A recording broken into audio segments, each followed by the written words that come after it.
Os outros dizem que é o Filho do Homem.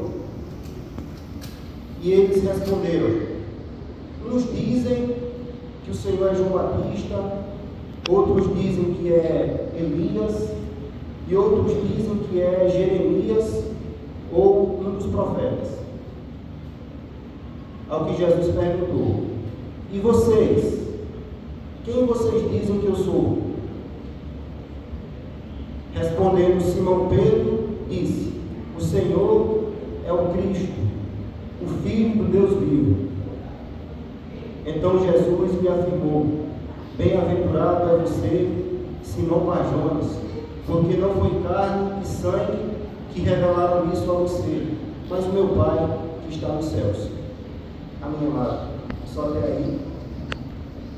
Senhor Deus Todo-Poderoso, muito obrigado, meu amado, por essa grande bênção de refletir sobre a palavra do Senhor e falar sobre a palavra do Senhor, meu querido. Eu confesso diante do Senhor e diante dos amados que humanamente eu não tenho capacidade alguma para isso, mas eu louvo o Senhor, meu querido, pelo seu Espírito que habita em nós, que através desse Espírito a palavra do Senhor possa ser falada com amor, com sabedoria e com fidelidade aquilo que o Senhor nos diz. Pai querido, que os nossos corações estejam preparados, não só para ouvir, mas também para entender aquilo que o Senhor nos diz, que estejamos preparados, Senhor Deus, para crer no Senhor verdadeiramente, que estejamos preparados para te obedecer, tomando todas as atitudes, todas as decisões que o Senhor deseja para a nossa vida, que possamos compartilhar a sua mensagem e sermos instrumentos do Senhor na vida de outras pessoas. Assim que imploramos, Pai, já te agradecemos em nome de Jesus. Amém? Amados, em relação a esse texto, a palavra do Senhor nos diz que isso aconteceu lá em Cesareia de Filipe. Era um lugar onde tinha uma influência grega, uma influência romana muito forte, uma influência política e também uma influência de idolatria. Cesareia tinha assim esse nome porque era conhecida como a cidade de César. Cesareia de Filipe, porque naquela época estava sendo governada por Filipe. Era uma região onde havia templos paganos, onde havia ídolos, enfim, era uma região difícil.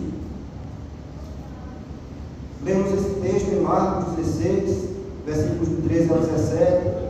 Temos também outros paralelos, então em Marcos, capítulo 8, versículos do 27 ao 30, e Lucas, capítulo 9, versículos do 18 ao 21.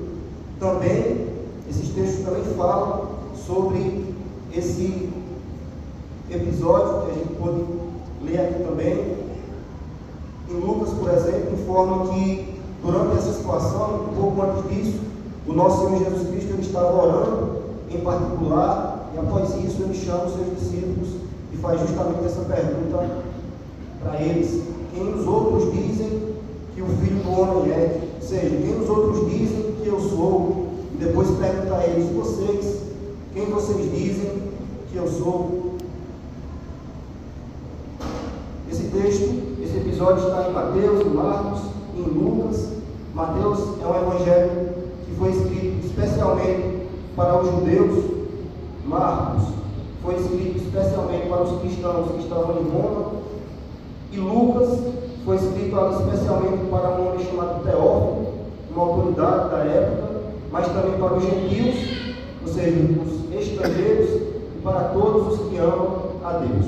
Enfim, conhecer a verdadeira identidade de Jesus, conhecer quem Jesus realmente é algo importante para todos aqueles que realmente amam a Deus, que buscam a Deus, que desejam salvação. Nós louvamos a Deus porque nós cremos que estamos aqui justamente com essas intenções. Amém? Amém. Nós vamos refletir basicamente sobre três ideias, sobre três pontos. A primeira ideia é sobre os entendimentos errados que existem sobre a identidade do Senhor Jesus Cristo. O segundo ponto é: qual é então a verdadeira identidade do Senhor Jesus? E o terceiro ponto é justamente a necessidade que nós temos de que o Pai nos revele quem o Senhor Jesus Cristo é. Em relação ao primeiro ponto, os entendimentos errados sobre o Senhor Jesus, as ideias erradas sobre o Senhor Jesus. A gente começou lendo o texto, e o Senhor Jesus Cristo pergunta aos seus discípulos: quem os outros dizem que eu sou? Nos paralelos dizem: quem o povo diz que eu sou? Quem a multidão diz que eu sou? Então eles respondem. Alguns dizem que o Senhor é João Batista, outros dizem que é Elias, outros dizem que é Jeremias, ou então algum dos outros profetas que ressuscitou está aqui entre nós. Então nós percebemos claramente que uma multidão seguia o Senhor Jesus Cristo, mas sem entender verdadeiramente quem Ele era. Achavam que Jesus era apenas um profeta. O profeta era alguém que professava a palavra de Deus, que anunciava a verdade de Deus para as pessoas.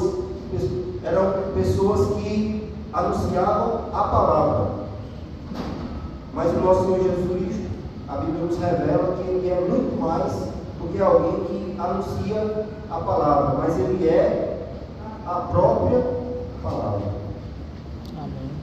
Essa que a palavra do Senhor nos diz lá em João, capítulo 1, versículo 1. No início, Ele era a palavra.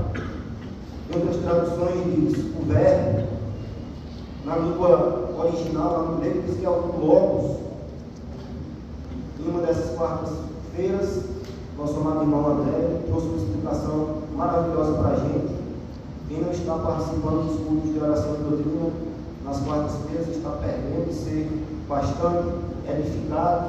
Mas enfim, quando esse texto nos diz que o Senhor Jesus Cristo Ele é a palavra, o verbo, o logos, está dando um destaque especial.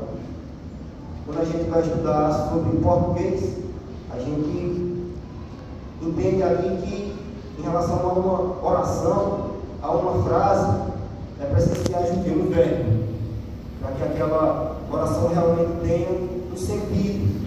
E uma vez um professor cristão explicou justamente nesse sentido. Para que uma oração, para que uma frase tenha sentido, precisa do verbo.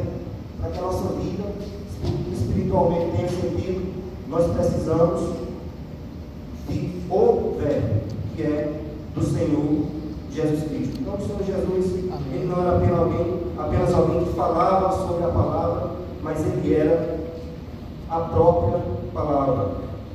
Mas esse era um entendimento errado que havia naquela época sobre a identidade do Senhor Jesus Cristo. Achavam que era profeta, mas esses entendimentos errados, eles não foram totalmente resolvidos naquela época. Pelo contrário, ao longo da história e até hoje também, existem alguns entendimentos errados sobre o nosso Senhor Jesus Cristo. Só para descontrair um pouquinho, só para ajudar, mas tendo aí um fundo de verdade em relação a isso. Pouca gente sabe, mas a minha sogra, ela tem retardo mental. Ela já tem seus 50 e poucos anos de idade, mas a mente dela é como se fosse uma pessoa de 10 anos, mais ou menos. E uma vez a minha esposa, que é filha dela, perguntou: mãe, quem é Jesus para a senhora? E ela respondeu: Jesus é uma cruz. Parece até um pouco engraçado, mas representa a falta de entendimento sobre quem o Senhor Jesus Cristo realmente é. Mas a gente tem que compreender, a gente tem que relevar, porque ela é alguém que tem problemas mentais, diferentemente da maioria das pessoas. Mas o que nos assusta é que a grande maioria das pessoas não tem esse tipo de problema. Não tem nenhum problema psicológico, mas de forma parecida não consegue compreender quem verdadeiramente é o Senhor Jesus Cristo.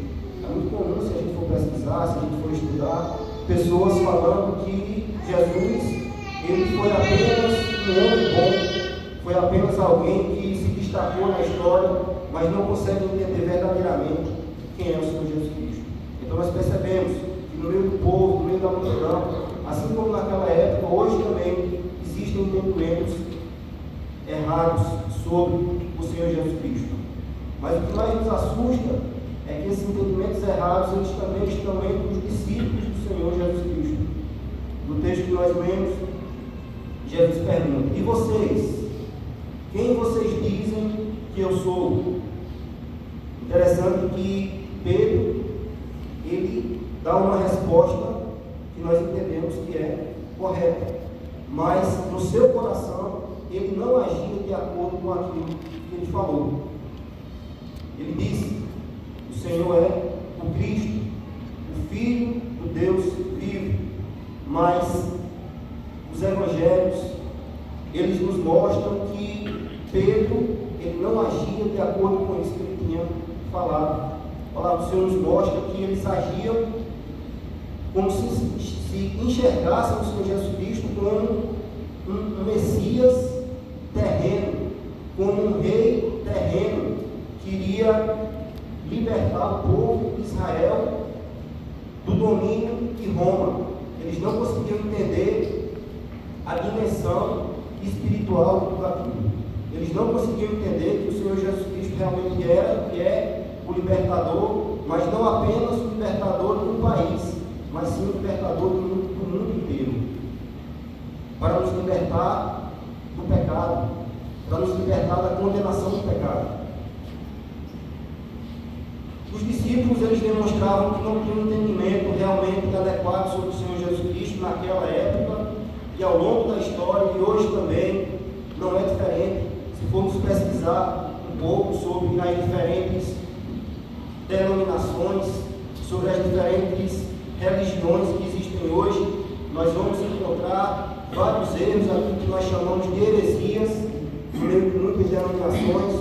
Algumas dessas heresias dizendo que o Senhor Jesus Cristo não é Deus, outras dessas heresias negando a natureza humana do Senhor Jesus Cristo, outras heresias dizendo que o Senhor Jesus não ressuscitou, outras dizendo que o Senhor Jesus é um anjo. E existem também religiões que entendem que o Senhor Jesus nem sequer é o Messias, mas estão ainda esperando o Messias chegar.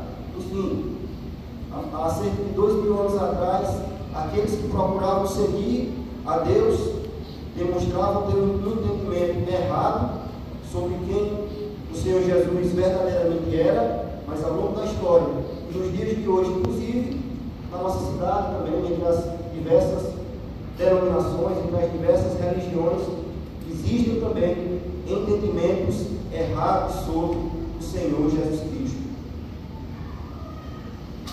Esses entendimentos errados, essas heresias, elas chegam de forma sutil, de forma leve, no meio da igreja. Muitas vezes a gente não percebe, mas os seus resultados são destrutivos, divisões, pessoas abandonando o Evangelho, pessoas se frustrando.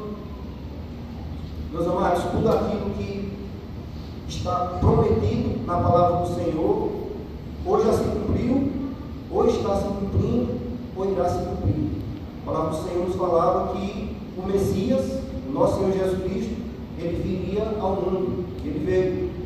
A palavra do Senhor já nos falava que o Senhor Jesus Cristo, o Messias, ele iria morrer, ressuscitar. Tudo isso aconteceu, subiu aos céus. E a palavra do Senhor nos diz também que um dia ele vai voltar para buscar a sua igreja. Tudo aquilo que foi prometido e que já devia se cumprir, já foi cumprido. Então aquilo que a gente ainda aguarda, nós podemos ter confiança que se cumprirá também. Mas nós precisamos ter cuidado com aquilo que a palavra do Senhor não nos promete. Entre esses entendimentos errados que existem hoje em dia, perspectivas erradas sobre o Senhor Jesus Cristo, muitas delas nos levam à frustração. Aquilo que Jesus não nos prometeu, nós não podemos esperar que se realizará. Nós já refletimos um pouco que Pedro e os demais apóstolos, ele até falava quem Jesus realmente era, mas as suas ações demonstravam que ele não compreendia de forma correta. Eles achavam que seria um rei que libertaria Israel. Talvez por ter esse entendimento errado sobre o nosso Senhor Jesus Cristo, talvez por conta disso eles realmente se frustraram, tiveram aquelas atitudes, de certa forma até vergonhosas, durante a prisão do nosso Senhor Jesus Cristo, onde estava Pedro, onde estavam os demais apóstolos, onde estavam os demais discípulos, todos abandonaram o Senhor Jesus. A palavra nos fala também que depois da morte do Senhor Jesus Cristo, no dia que ele ressuscitou, lá em Lucas capítulo 24, versículos 19 ao 21, fala sobre 2 discípulos que estavam voltando lá para um lugar chamado Emaús. O texto nos traz essa ideia de frustração, que eles estavam ali tristes, desapontados. Então o Senhor Jesus Cristo chega até eles e pergunta por que vocês estão assim. Eles não reconhecem o Senhor Jesus, mas eles dizem, você não sabe daquilo que aconteceu com Jesus? Ele era um profeta poderoso em palavras, em ações. Olha só, eles ainda tinham o entendimento que Jesus era apenas um profeta. E eles achavam que ele seria o redentor de Israel, que ia libertar Israel. Enfim, eles tinham uma ideia errada sobre o Senhor Jesus Cristo. Essas ideias que eles tinham não se cumpriram, e eles se frustraram e abandonaram o Senhor Jesus Cristo. Eu creio que nós não entendemos que Jesus seja apenas um profeta. Eu creio que a gente já entende que ele é a palavra de Deus, o Cristo, o Filho de Deus. Mas talvez nós tenhamos ainda nas nossas mentes alguns entendimentos errados sobre o Senhor Jesus Cristo. Talvez a gente tenha alguma expectativa, alguma esperança em alguma coisa que Jesus não nos prometeu. E se isso não for corrigido, se isso não for consertado na nossa mente, no nosso coração, pode nos levar a uma frustração em algum momento na nossa vida. Talvez na próxima semana, talvez daqui a uns 5, 10 anos, 20 anos, a gente não sabe. Mas é preciso que nós nos coloquemos diante de Deus para que o nosso entendimento sobre o Senhor Jesus seja de acordo com a sua palavra. Tem uma pesquisa que fala que cerca de 80% das pessoas que vêm aqui na frente e que demonstram que aceitam o Senhor Jesus Cristo, 80% dessas pessoas não retornam mais, não permanecem, na verdade. É como se hoje, por exemplo, ou em algum outro culto, 10 pessoas viessem aqui e demonstrassem que realmente aceitam o Senhor Jesus Cristo, que querem entregar sua vida a Jesus. As pesquisas nos revelam que apenas mais ou menos 2 pessoas permanecem, outras 8 pessoas não permanecem. É difícil a gente conseguir entender se esses números realmente são exatos, mas talvez você possa lembrar de alguns cultos, de alguns momentos em que você já participou, em que você viu pessoas vindo à frente, ou em algum momento demonstrando que aceitam o Senhor Jesus Cristo, e na próxima semana você procura na igreja, procura nos bancos e pensa, cadê essa pessoa? Cadê essa pessoa nos cultos de oração e doutrina, nas quartas-feiras? Cadê essa pessoa nos PGMs? Cadê essas pessoas na escola bíblica dominical pela manhã? Cadê essas pessoas nos cultos de louvor e adoração à noite, nos momentos de evangelismo, nas atividades da igreja? Onde estão essas pessoas? As pesquisas nos mostram que cerca de 80% das pessoas não permanecem. E por qual motivo? Ao ouvir essa pesquisa e ao ouvir um comentário de um pastor, ele entende que seja justamente por causa desses motivos que a gente estava refletindo. Uma ideia errada sobre Jesus, que levam essas pessoas a frustrações. Talvez muitas pessoas demonstram que entregam a sua vida ao Senhor Jesus Cristo, talvez pensando em riquezas, prosperidade, talvez pensando que Jesus vai livrar essa pessoa de todos os seus problemas, vai corrigir todas as dificuldades na sua vida, todas as dificuldades na sua família. Mas a palavra do Senhor nos promete isso. O Senhor Jesus nos promete isso. Em algum momento da vida, essa pessoa ela vai perceber que muitas das coisas que ela imaginava se frustrar.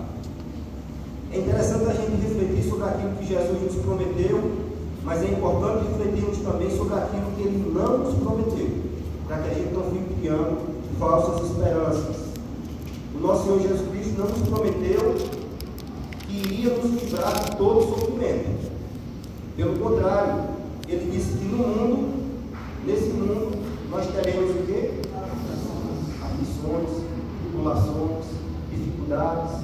Se a gente imaginar que depois da nossa conversão nós não vamos ter nenhum problema, quando esses problemas começarem a acontecer, provavelmente nós iremos nos frustrar e talvez até abandonar os caminhos do Senhor. Então que a gente entenda que o Senhor Jesus Cristo não nos prometeu isso.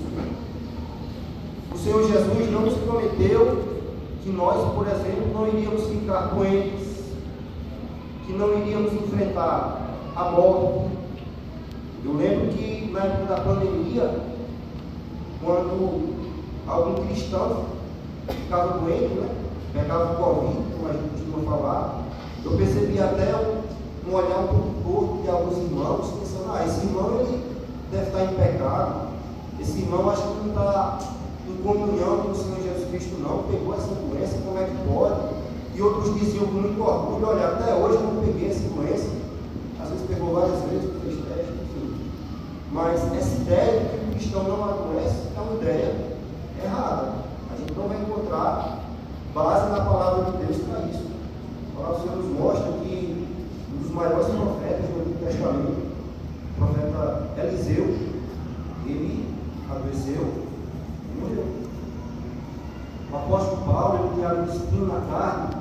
Alguns entendem que talvez fosse uma espécie de doença, mas não tenho certeza. Timóteo, também um líder da igreja, provavelmente tem algum problema de saúde. Então, enfim, nós estamos sujeitos, como seres humanos, a passarmos por dificuldades, inclusive físicas, inclusive doenças também. O Senhor Jesus Cristo, Ele não prometeu que iria nos livrar disso, e nem nos livrar também da morte. O Senhor Jesus, isso é muito enfatizado na palavra de Deus, Ele nos diz que aquele que crer nele será ressuscitado no último dia. Para a gente ressuscitar, primeiro a gente tem que passar por quê? Pela morte. Então que a gente não se assuste quando um homem de Deus, uma mulher de Deus enfrentar uma dificuldade, enfrentar uma doença, enfrentar a morte também. Nós estamos sujeitos como seres humanos a isso. Outra coisa que a gente não deve ter na nossa mente, porque o Senhor Jesus Cristo não nos prometeu, foram riquezas terrenas. Nós temos aí igrejas que são lotadas hoje em dia porque pregam a teologia da prosperidade, quando na verdade uma das pessoas lá em Lucas capítulo 9 diz que Senhor Jesus, eu seguirei o Senhor onde quer que o Senhor vá. Mas Jesus, conhecendo o coração dele, lá no versículo 58 diz, olha, até as raposas têm tocas e os pássaros têm ninhos, mas eu, o Filho do Homem, eu não tenho onde deitar minha cabeça. Creio que, conhecendo o coração daquele homem, talvez o Senhor Jesus Cristo ele tenha entendido que a intenção daquele homem que seguia o Senhor Jesus não era a intenção verdadeira, mas talvez pensando em riquezas ou confortos terrenos. Essa não deve ser a nossa mentalidade. Se alguém tem isso em mente, e que após a sua conversão o Senhor Jesus Cristo vai lhe encher de riquezas terrenas, nós temos que entender que a palavra do Senhor não nos promete isso.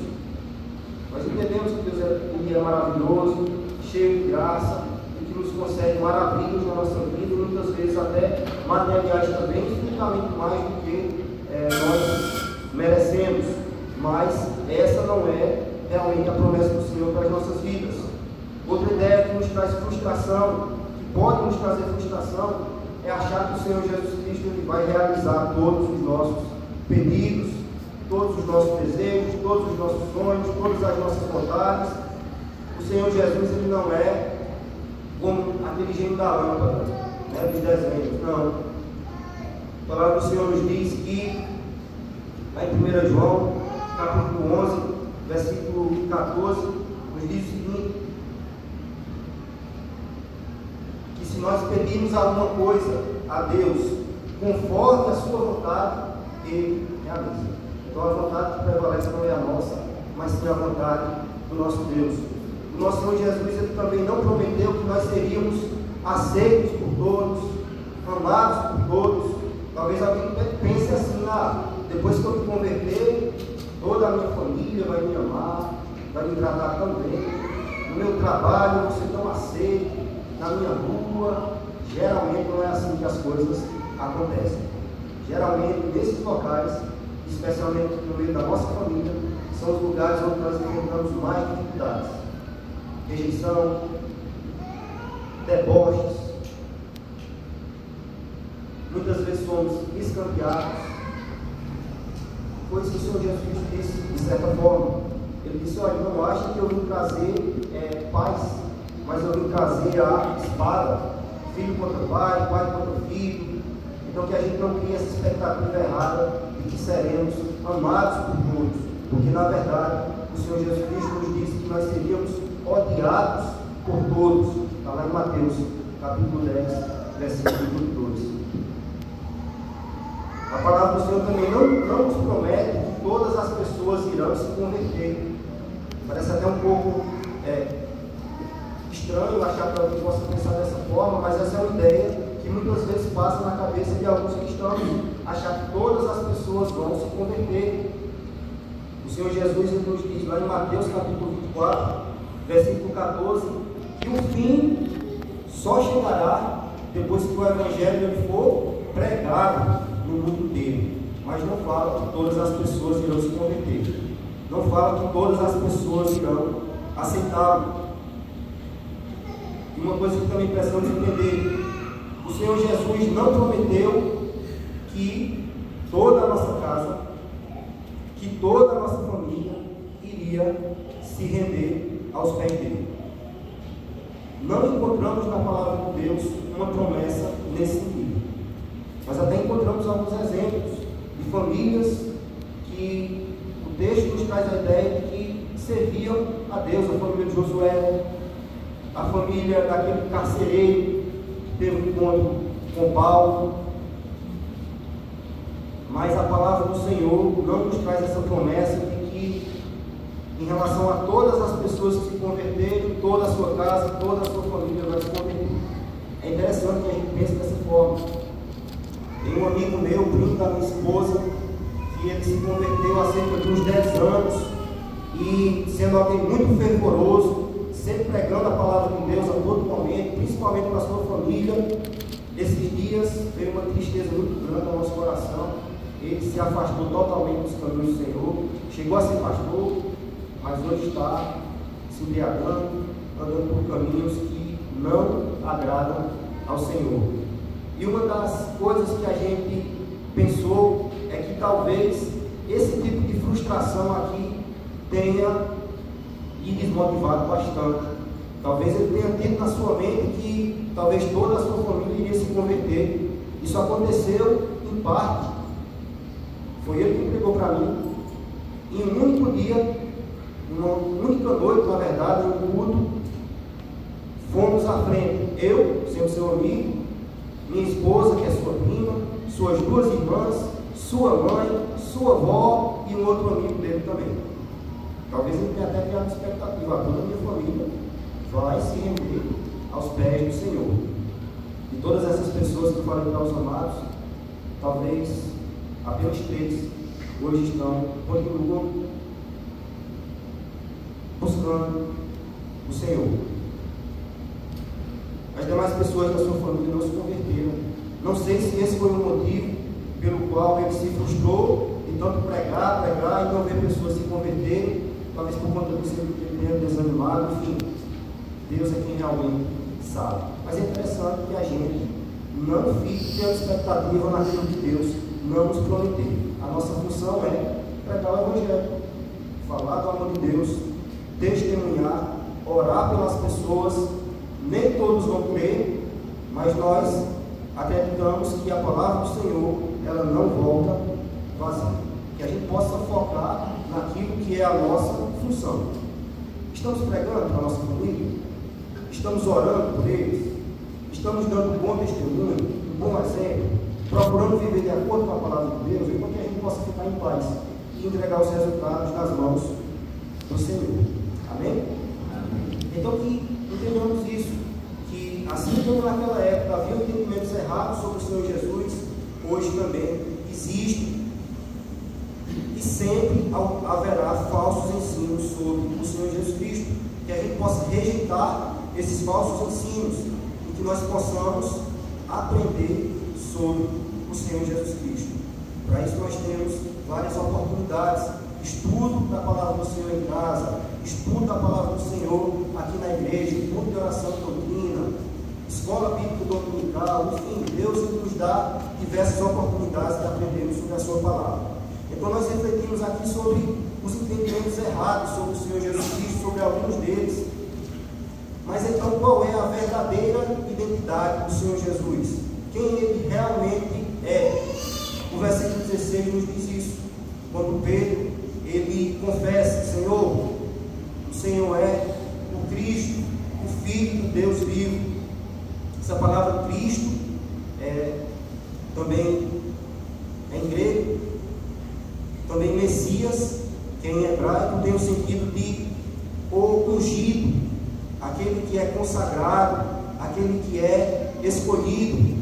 A palavra do Senhor lá no Antigo Testamento já falava sobre alguns ungidos, algumas pessoas escolhidas para uma determinada finalidade. Os sacerdotes, eles eram ungidos para exercer o seu ministério. Davi, ele foi ungido como rei de Israel. Eliseu também, para poder continuar com o ministério que o profeta Elias realizava. Mas o Senhor Jesus Cristo, ele não era apenas um ungido, mas ele era o ungido. Ele tinha uma função especial, diferenciada. Isso nos traz a ideia de Jesus como sendo o nosso Salvador. Ele, como sendo o Messias, a sua função era libertar não só o povo de Israel, mas todos aqueles que invocarem o seu nome, libertar do pecado e dar oportunidade de salvação. Então ele é o nosso Salvador. Essa é uma das partes da verdadeira identidade do Senhor Jesus, o nosso Salvador. Eu gosto muito de pesquisar sobre o significado dos nomes, e o significado do nome Jesus significa justamente Deus salva, ou então Deus é salvação. Lá em Atos capítulo 4, versículo 12, nos diz que em nenhum outro nome há salvação, a não ser no nome do Senhor Jesus. Então, é a única forma, é o único meio que nós temos para sermos salvos, para um dia, como a gente costuma falar, estar nos céus, é através do nosso Senhor Jesus.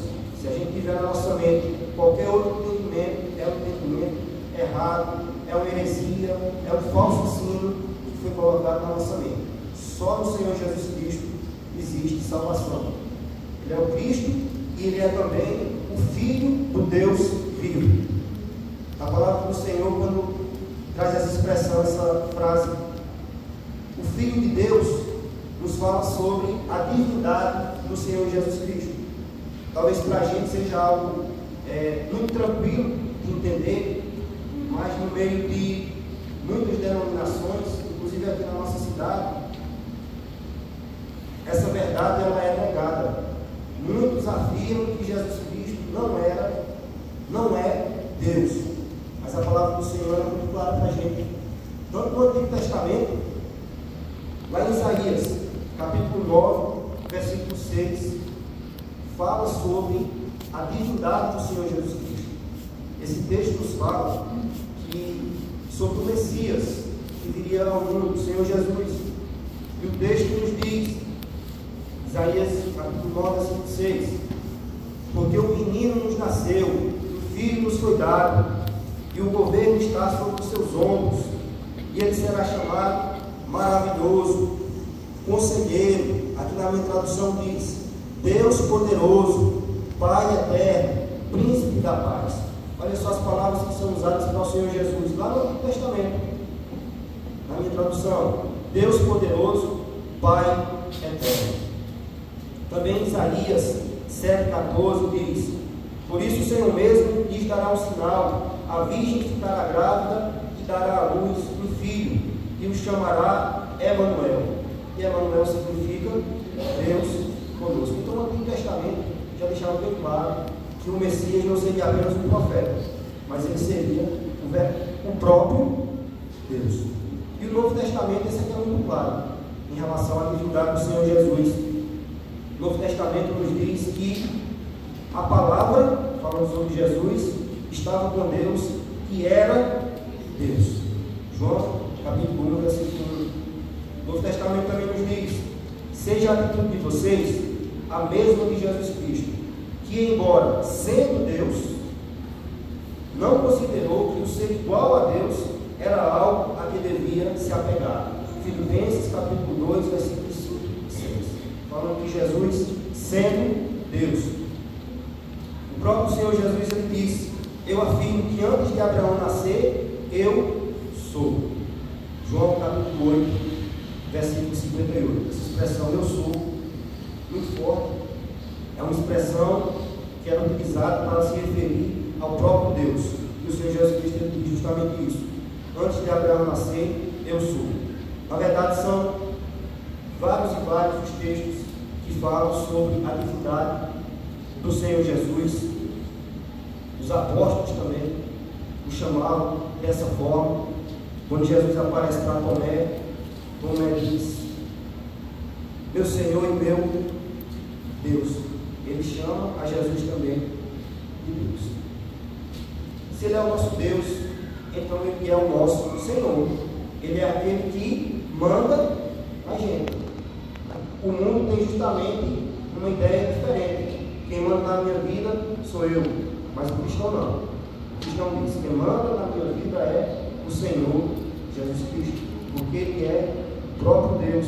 Ele é aquele que tem toda a autoridade. Fica a pergunta para a gente: nós estamos obedecendo ao Senhor Jesus Cristo? A gente vê que é muito comum que as pessoas falem que aceitem a Jesus como seu Salvador. Até dizem: não, eu creio que só Jesus Cristo é o meu Salvador. Mas será que creem também que Jesus Cristo é o seu Senhor? Talvez até muitos possam falar isso um pouco, mas as suas ações estão demonstrando que Jesus realmente é o seu Senhor. Querer Jesus como seu Salvador é muito bom, não é verdade? E querer Jesus como seu Senhor é muito bom também. Tudo aquilo que o Senhor Jesus nos ordena, tudo aquilo que Ele nos manda, o seu fardo, o seu jugo, é leve, é suave, é maravilhoso. O ruim é a gente querer viver da nossa própria forma, como se nós fôssemos os nossos próprios deuses. Eu faço aquilo que eu quero. É geralmente aí onde a gente quebra a cara, é geralmente aí onde a gente muitas vezes se frustra, é geralmente aí onde a gente olha para trás e pensa: meu Deus, o que foi que eu fiz com a minha vida? Se eu tivesse obedecendo ao Senhor Jesus Cristo há muito tempo, minha vida hoje seria diferente, a minha casa hoje seria diferente, minha família seria diferente. Obedecer ao Senhor Jesus Cristo é algo maravilhoso. Nós aqui muitas vezes somos cabeça dura e queremos fazer as coisas do nosso jeito. O Senhor Jesus nos diz, Lucas capítulo 6, versículo 46, Ele diz: porque vocês me chamam de Senhor e não me obedecem? Faço uma pergunta: Jesus Cristo é o seu Salvador? Jesus Cristo é o seu Senhor? Amém? Nós estamos obedecendo ao Senhor Jesus? Amém. Você já entregou a sua vida ao Senhor Jesus? Você já recebeu Ele como seu Salvador? Você já cumpriu a ordenança do Senhor Jesus Cristo de ser batizado? Você está em comunhão com a sua igreja, como a igreja primitiva vivia? Você está pregando o Evangelho? Se você está fazendo isso, então realmente você está demonstrando que Jesus é o seu Senhor. Mas se você não está fazendo isso, você está falando apenas da boca para fora. Então, entendendo que o Senhor Jesus, Ele é o Messias, o prometido de Deus para nos libertar do nosso pecado, e entendendo que Ele é o Filho de Deus, o próprio Deus também, o nosso Senhor. Diante disso nós precisamos tomar uma atitude. E a melhor atitude que nós podemos tomar é receber o Senhor Jesus Cristo como o nosso único e suficiente Senhor e Salvador. A palavra do Senhor nos diz que Jesus ele veio para os seus, mas o seu povo o rejeitou. Mas a palavra do Senhor nos diz também, lá em João capítulo 1, versículo 12, que todos aqueles que receberam o Senhor Jesus Cristo, a estes o Senhor Jesus lhes deu o poder de se tornarem filhos de Deus. Se Jesus ele é realmente o seu Senhor, então não tem como você não obedecer e tomar essa decisão de entregar a sua vida a Ele. A sua vida você vai entregar ao Senhor Jesus, mas a confissão você vai fazer diante de quem? Diante dos homens. A palavra do Senhor nos diz que nós não devemos nos envergonhar do Senhor Jesus. Vai em Lucas capítulo 9, versículo 26. Um texto bem conhecido também. A palavra do Senhor nos diz que o próprio Senhor Jesus fala que se alguém negar diante dos homens, o que é que ele fará com essa pessoa diante de Deus? Negará também. Então a sua vida você vai entregar a Jesus. É entre você e Ele. Mas essa confissão, essa demonstração é diante das pessoas que você precisa realizar. É uma frase muito comum que diz que não existe crente 007. Não existe crente agente secreto. Né? E olha que eu sou muito reservado. Mas a palavra do Senhor nos mostra que nós precisamos confessar diante das pessoas que a nossa vida pertence ao Senhor Jesus. Amém? Por fim, o último ponto para a gente refletir é que para que a gente entenda a verdadeira identidade do Senhor Jesus Cristo, nós precisamos de algo. Isso não vem de nós, isso não vem da nossa capacidade intelectual, isso não vem simplesmente daquilo que nós aprendemos com a nossa família, na escola ou na sociedade de alguma forma, mas a única forma de realmente entendermos a verdadeira identidade do Senhor Jesus Cristo é através da revelação vinda do Pai. E é isso que o texto nos diz lá no versículo 17. Jesus diz a Pedro: feliz é você, Simão, filho de Jonas, porque isto que você falou não lhe foi revelado por carne ou sangue, mas por meu Pai que está nos céus. Interessante que Jesus ele se refere a Pedro como o filho de Jonas. Pedro ele tinha um pai, mas não foi esse pai terreno quem revelou para ele quem Jesus realmente era. Quem revelou para Pedro foi o Pai Celestial. Naquela época, e hoje também, em todos os tempos, a única forma de nós conseguirmos compreender quem Jesus Cristo realmente é através da revelação dada por Deus. Mas quando a gente fala sobre revelação, nós precisamos tomar alguns cuidados. Precisamos ter cuidados com as falsas revelações. Alguns chamam de profetadas. No meio de muitas denominações hoje em dia, nós vemos que isso acontece com muita frequência. O pastor César, lá em São José do Belmonte, ele falou um exemplo para a gente uma vez. Ele disse que em uma determinada igreja, um irmão ele falava de vez em quando para um irmão, dizendo: olha, irmão, Deus está me revelando que Ele tem um varão para a sua vida, Ele tem um homem para a sua vida. Constantemente ele dizia isso. Só depois de uma vez essa história, mas depois ele falou que aquela irmã falou para ele o seguinte: olha, isso não é de Deus, sabe por quê? Porque eu sou casado, meu marido está ali. Isso é uma revelação de Deus? Deus ele vai contrariar a sua palavra. Quando a palavra do Senhor nos fala contra o adultério, não cobiçar a mulher do próximo, né? Então nós podemos entender que isso é o quê? Aquilo que a gente chama de profetada. Nós precisamos ter cuidado com as falsas revelações. Nós precisamos ter cuidado com os falsos mestres, lobos vestidos em pele de cordeiro, pessoas que aparentemente demonstram ser pessoas de Deus, mas no seu coração estão cheias de más intenções, querendo explorar as pessoas, propagando vários ensinos errados. Precisamos ter cuidado com isso. Então eu vou seguir o meu coração. Para onde o meu coração me levar, eu vou. Onde eu me sinto bem, é ali que eu vou permanecer. Não faça dessa forma.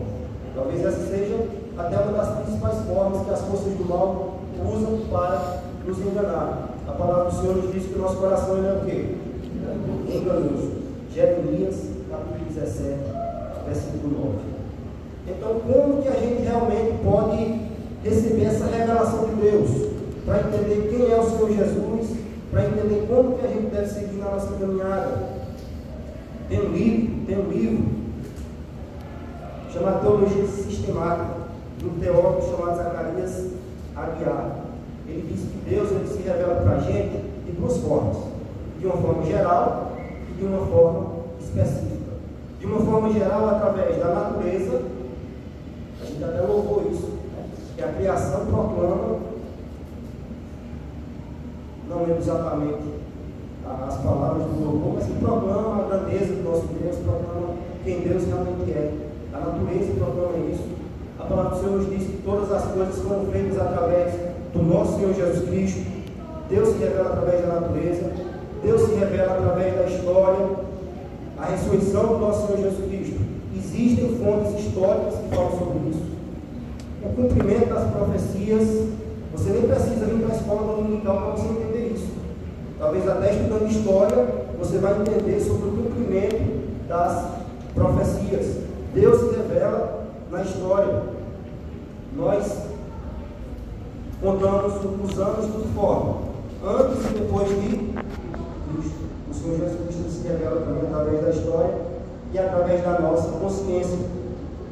Nesse livro fala que em todos os lugares, em todos os países, em todas as tribos, em todas as épocas do mundo, em todos os lugares existe a ideia de que há um Deus.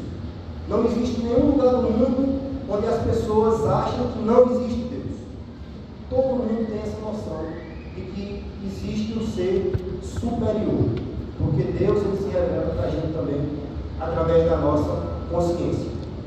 Mas a gente precisa focar naquilo que é chamado de a revelação específica sobre o Senhor Jesus Cristo. Sabe como o Senhor Jesus ele se revela de forma especial? Através da sua palavra. Nós temos a palavra de Deus, nós temos os evangelhos. Você tem buscado a palavra de Deus? Quantas vezes na semana você fica sozinho lendo a sua Bíblia? Você faz isso todos os dias? Você tem frequentado os cultos de ensino aqui na igreja? Você tem buscado o conhecimento da palavra do Senhor? Você tem buscado entender a verdadeira identidade do Senhor Jesus através do estudo da palavra do Senhor? Meus irmãos, é preciso que caia a venda dos nossos olhos. Mas 2 Coríntios, capítulo 3, versículo 16, fala justamente isso: que quando alguém se converte ao Senhor Jesus, um véu é retirado. E esse texto está falando sobre a cegueira espiritual, que precisa ser retirada de cada um. Eu tive essa sensação quando eu me converti. Eu imagino que os amados que já entregaram a sua vida ao Senhor Jesus tenham tido também. Quando eu me converti, eu fiquei pensando: meu Deus, isso é tão claro para mim hoje. Como é que eu passei a vida inteira e não consegui enxergar essa verdade que está sendo dita na palavra do Senhor? Como que determinadas coisas que são tão erradas e eu aceitava isso com toda normalidade, agora eu consigo enxergar com maior clareza. Talvez os amados também tenham tido essa sensação. Se tiveram, é um bom sinal. Se não tiveram, continue buscando a revelação de Deus através daquilo que Ele fez na natureza, aquilo que Ele fez na história, aquilo que Ele faz na nossa consciência, mas principalmente sobre aquilo que Ele nos revela na Sua palavra. eu preciso de uma revelação de Deus, eu preciso que Deus ele se mostre para mim. Eu creio que Deus ele se mostra para a gente todos os dias. Amém. Em especial através da palavra de Deus. Então é só ler a Bíblia, e esse véu vai ser retirado. É só ler a Bíblia e nós vamos conhecer essa verdade. Eu creio que a gente interpreta de uma forma muito errada. João capítulo 8, versículo 32, que diz assim: e conhecerão a verdade, e a verdade vos libertará. Então por que será que tem tanta gente que lê a Bíblia e não se converte, que não é liberta, que permanece da mesma forma? Muitas das pessoas que leem a Bíblia se declaram ateus, se declaram pessoas que não creem em Deus. Como que elas não são libertas? Porque não é apenas ler, é preciso algo mais. No versículo anterior, João 8,31, diz assim: disse Jesus aos judeus que haviam crido nele: se vocês permanecerem firmes na minha palavra, verdadeiramente serão meus discípulos. E aí sim, conhecerão a verdade, e a verdade vos libertará. Para chegar até a parte da libertação, primeiro, você tem que permanecer firme na palavra do Senhor. Essa expressão traz a ideia de obediência, como a gente já refletiu. Jesus ele é o nosso Senhor. Se nós permanecemos firmes na obediência à palavra do Senhor, então verdadeiramente nós somos seus discípulos. E aí sim, nós conhecemos a verdade, e a verdade nos liberta. Então tem todo o processo. Muita gente só quer ir para a leitura da palavra do Senhor, mas tem todo um processo para a gente seguir. Então esse foi o último ponto que a gente refletiu sobre a necessidade da revelação divina, para que a gente compreenda quem Jesus Cristo realmente é. Que a gente possa implorar ao Pai que Ele nos revele quem Jesus realmente é. Eu creio que nós não precisamos de sinais especiais na natureza, luzes, vozes do nosso ouvido. Não. Nós temos especialmente a palavra de Deus para isso. E que a gente busque conhecer a Deus. O Senhor Jesus Cristo ele disse: aprendam de mim, que sou manso e humilde de coração. Nós precisamos buscar aprender sobre o Senhor Jesus, especialmente através do estudo e da obediência à palavra de Deus. Então esses foram os pontos que Deus colocou no meu coração. Espero que os amados tenham compreendido também que existem muitos entendimentos errados sobre o Senhor Jesus Cristo, muitas heresias perigosas, que pelo Espírito Santo a gente possa identificar e que a gente possa rejeitar, que a gente possa ser instrumento de Deus para combater esses falsos ensinos, que nós possamos compreender a verdadeira identidade do Senhor Jesus Cristo, que Ele é o Messias, aquele que nos liberta do nosso pecado. Ele é o nosso único Salvador, e Ele é também o Filho do Deus vivo. Ele é o próprio Deus, Ele é o nosso Senhor, a quem nós devemos toda obediência. E por fim, sabemos que não é através de carne, de sangue, não é através do entendimento humano que a gente realmente vai conseguir compreender que de fato o Senhor Jesus é, mas somente através da ação de Deus. Nós temos que através da ação do Espírito Santo nas nossas vidas. Deus nos ama, e esse amor de Deus é demonstrado justamente através da entrega do seu Filho. Lá em João capítulo 3, versículo 16, nos diz que Deus ele amou tanto o mundo que deu o seu único Filho, para que todo aquele que nele crê não pereça, não morra eternamente, mas que tenha a vida eterna. Mas a humanidade é tão cabeça dura, assim como as multidões não compreendiam exatamente quem era o Senhor Jesus, hoje em dia também não é diferente. Muita gente andando pelo caminho largo, seguindo o seu próprio pecado, sem querer ouvir a voz do Senhor Jesus Cristo e entregar a sua vida a Ele. Ele é o único meio, é o único acesso que nós temos até Deus. Mas assim como um presente, talvez, assim como um noivado, é preciso que você aceite o compromisso, que você receba isso que está sendo entregue a você, você aceite essa salvação. Essa é a vontade de Deus para todas as vidas. O Senhor nos diz que a vontade de Deus é que todos conheçam a verdade e que todos sejam salvos e que ninguém se perca. Mas é preciso que a gente entregue a vida ao Senhor. Se você já é um discípulo do Senhor Jesus Cristo, o Espírito Santo retira de nós todo entendimento errado, toda heresia, toda ideia que talvez vá te frustrar lá na frente, que a gente possa ter um entendimento realmente de acordo com a palavra do Senhor. Se você ainda não entregou a sua vida ao Senhor Jesus Cristo, faça como a palavra do Senhor nos diz. Se hoje você ouvir a voz do Senhor, não endureça o seu coração. A palavra do Senhor ela não é apenas para ser lida, não é apenas para ser admirada, mas a palavra do Senhor ela requer uma resposta por parte de cada um de nós. Não é apenas para a gente ouvir e ir para casa pensando, nossa, a palavra não. Deus exige uma resposta da nossa parte. Se você por algum motivo está afastado dos caminhos do Senhor, entenda que Jesus é o nosso Salvador. Entenda que Jesus ele é o Filho de Deus.